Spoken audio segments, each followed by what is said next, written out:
Today, we are going to make some grass. No, I'm not in Colorado, so it's not going to be that kind of grass.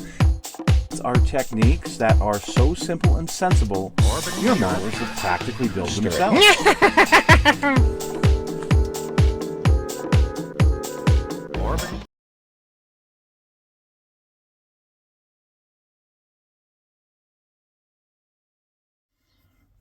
Hello folks, it's Mad Dog Merv and welcome to today's show. Today we're going to get back to building this Mustang 2. This thing here, yeah. And I say this thing here. You know, I was really excited when they announced that this kit was going to come out. I was one of the first to, pre-order type of thing.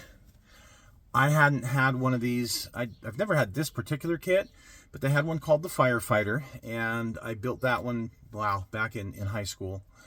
The kit hasn't changed much. You saw my review a while back. The tires have changed, the decals have changed to a point. They don't fit real good, but they have changed. So anyway, we get these same old kits from 40, 50 years ago with very little upgrading, which at least there's some upgrading. And we're paying, 7, 8 times more than we were for that same kit many years ago. And no, it's not just because fuel costs have gone up. But anyway, you get the point. It's a crappy old kit, okay? No matter how you put it. It's just a crappy old kit. But that's why we are modelers. We're not assemblers. We are modelers. And so we have to do some crafting and changing to make these things fit and look right. Which is unfortunate, but it is how it is if we want to have a nice car model. So, you have seen where we were on the body a while back. I'm going to continue on getting this body finished and ready.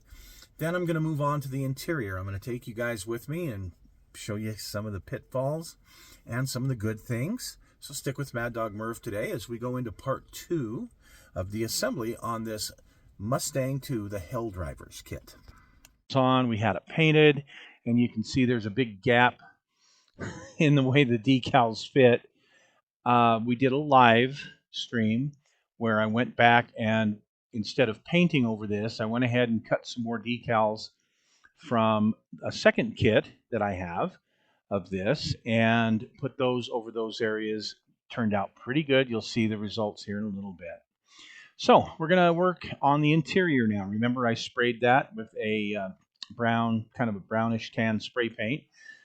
And as I go to assemble it, look at the fit. This thing fits like old people fornicate. It is absolutely atrocious. So I'm going to mix up some sprue goo, and I'm going to fill it in with the sprue goo. I'm not using any other filler but that. And you can see here, I got a couple little pinholes I got to finish up, but it actually turned out pretty darn good. So now we're going to move to the interior tub itself. With this, I used a field grab from AK for the carpeted area, and then what I did is I took some into the wet paint. After it dried well, I went over and dry brushed it with the same color again. I need a different color, and I wanted it to kind of look like tan colored carpet. The results weren't great, but for this kit, it's actually going to work. You can see on the seats, I went ahead and gave them a wash of a kind of a grayish sludge wash. Went ahead and painted up the dashboard and the center console. You can see the dashboard here. Turned out pretty good. We've got our CB radio, which is a must from the late 70s, early 80s, and the custom steering wheel that fits in there. I went ahead and put the roll bar in because, well, that was kind of a popular thing to do in the late 70s, early 80s, was to put a roll bar in your car. Even though it wasn't that fast, it still was just the cool thing to do.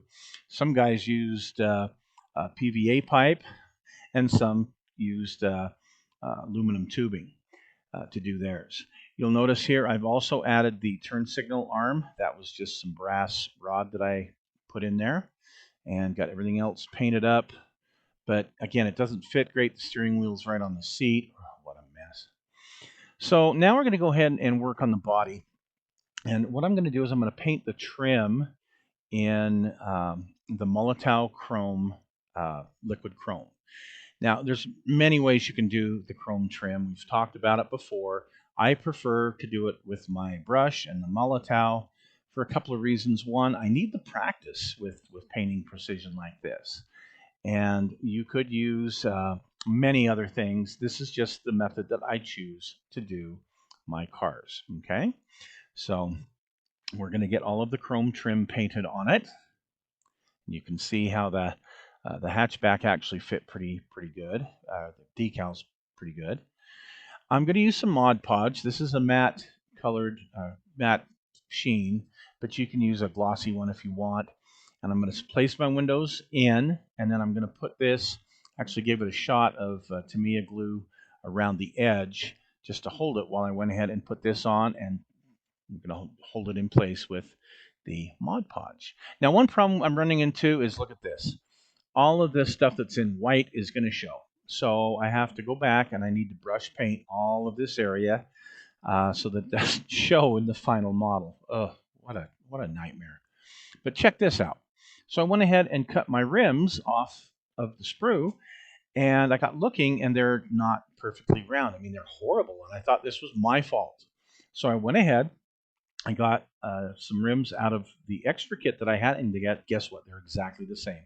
This is how they're formed, and it's terrible.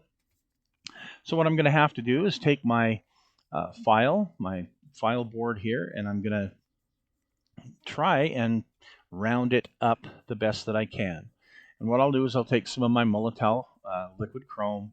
I'll go ahead and put that around the edge once this is all sanded, because it's going to be white.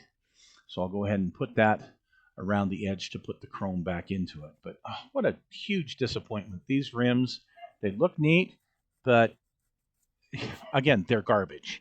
Yeah, you're better off with some aftermarket if you can. All right, so here is the interior in, and the glass is in. You can see how the decals look on it. I went to put the front valance on, and the instructions are very vague how they go on.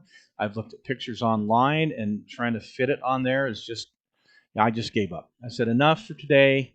I got to walk away before I throw this thing up against a wall. So we will see you again in a few weeks, and we will look at the engine and the suspension, and hopefully we'll have this valance on by then. So thanks for joining us, folks. See you in part 3.